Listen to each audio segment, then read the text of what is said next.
नमस्कार मित्रांनो, जर तुम्ही श्रीलंकेच्या ट्रिपचा प्लॅन करत असाल तर तुम्ही योग्य व्हिडिओ निवडला आहे। 2024 ची आपण पहिली ट्रिप केली होती श्रीलंकेची। या ट्रिपच्या प्रत्येक दिवसाचे डिटेलमध्ये व्हिडिओ आपण याआधी पाहिलेच असतील। जर अजून पाहिले नसतील तर वर लिंक दिलेली आहे, नक्की पहा। तुमच्या श्रीलंका ट्रिपसाठी खूप उपयोगी राहतील। आजच्या व्हिडिओमध्ये आपण पाहणार आहोत श्रीलंका ट्रिपची प्लॅनिंग कशी करायची, तिथे काय काय फिरायचं, कुठे राहायचं, व्हिसा प्रोसेस आणि बरंच काही। व्हिडिओ शेवटपर्यंत नक्की बघा आणि आवडला तर लाईक आणि सबस्क्राइब करा। सर्वप्रथम आपण पाहूया श्रीलंकेला नेमकं जायचं कधी। श्रीलंका हे आपल्या शेजारील आणि संपूर्णपणे हिंदी महासागराने वेढलेले एक छोटेसे राष्ट्र। श्रीलंकेला आपण ट्रॉपिकल कंट्री म्हणू शकतो, म्हणजेच या ठिकाणी दमट हवामान असते, थोडक्यात आपल्या मुंबईसारखे। त्यामुळे नोव्हेंबर ते फेब्रुवारी या महिन्यांमध्ये हवामान थोडे थंड असल्याने यावेळी श्रीलंकेला भेट दिलेली अतिउत्तम। परंतु या महिन्यांमध्ये श्रीलंकेतील पीक सीझन मानला जातो, त्यामुळे ठिकठिकाणी आपल्याला गर्दी पाहायला मिळते आणि विमानाचे तिकीट्स देखील थोडे महाग असतात। जर तुम्ही थोडं जास्त गरम वातावरण सहन करायला तयार असाल तर मार्च आणि एप्रिल महिन्यामध्ये तुम्ही श्रीलंकेला व्हिजिट करू शकता। आता आपण पाहूया श्रीलंकेसाठी व्हिसा कसा अप्लाय करायचा। व्हिसाची प्रोसेस खूपच सोपी आहे। भारतीयांसाठी व्हिसा लागत नाही, परंतु आपल्याला इलेक्ट्रॉनिक्स ट्रॅव्हल ऑथरायझेशनचा फॉर्म भरावा लागतो। आपल्याला श्रीलंकेमध्ये पोहोचल्यानंतर देखील व्हिसा मिळू शकतो, परंतु तेथे खूप गर्दी असते। ई व्हिसाची लिंक स्क्रीनवर आणि डिस्क्रिप्शन मध्ये दिलेली आहे। त्यानंतर आपण पाहूया श्रीलंकेमध्ये नेमकी कुठे फिरायचं। श्रीलंकेमध्ये प्रत्येक जण स्वतःच्या आवडणाऱ्या ठिकाणानुसार फिरू शकतो। श्रीलंका ट्रिपची सुरुवात ही कोलंबो शहरापासून होते। त्यानंतर कोलंबो पासून कसं आणि कुठे जायचं हे आपण ठरवू शकतो।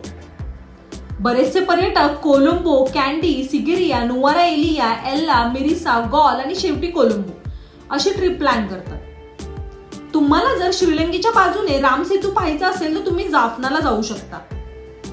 कोलंबो हे शहर श्रीलंकेची राजधानी आहे, त्यामुळे सर्वात विकसित झालेले शहर म्हणून आपण याला म्हणू शकतो। त्यानंतर कॅंडी, सिगिरिया, डंबुला, पोलो नुरावा ही सर्व शहरे आपल्याला श्रीलंकेतील प्राचीन काळातील इतिहासाची आठवण करून देतात।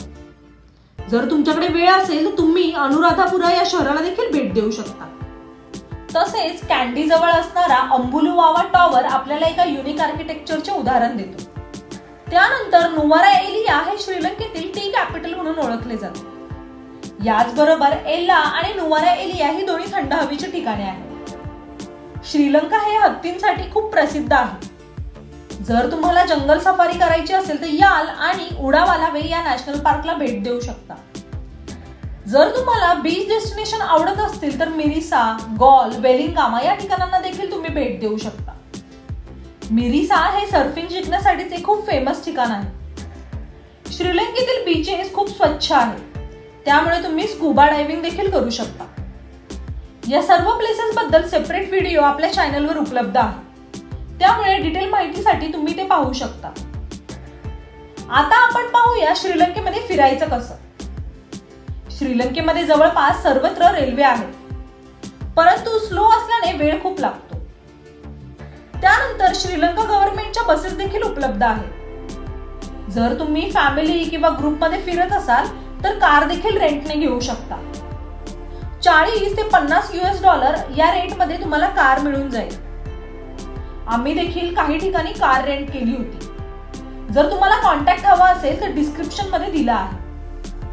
जर तुम्ही बजेटमध्ये फिरत असाल आणि वेळेचं रेस्ट्रिक्शन नसेल तर ट्रेन किंवा बसचा ऑप्शन बेस्ट आहे। आता आपण पाहूया श्रीलंकेमध्ये राहण्यासाठी काय ऑप्शन्स अवेलेबल आहेत। जर तुम्ही कोलंबो, मिरिसा, गॉल या ठिकाणी फिरत असाल तर तुम्हाला 5 स्टार हॉटेल्स मिळून जातील, परंतु सिगिरिया, कॅंडी, नुवारा एलिया आणि एल्ला या ठिकाणी हे ऑप्शन्स कमी आहेत। होमस्टे साठी खूप सारे ऑप्शन्स आपल्याला मिळून जातात।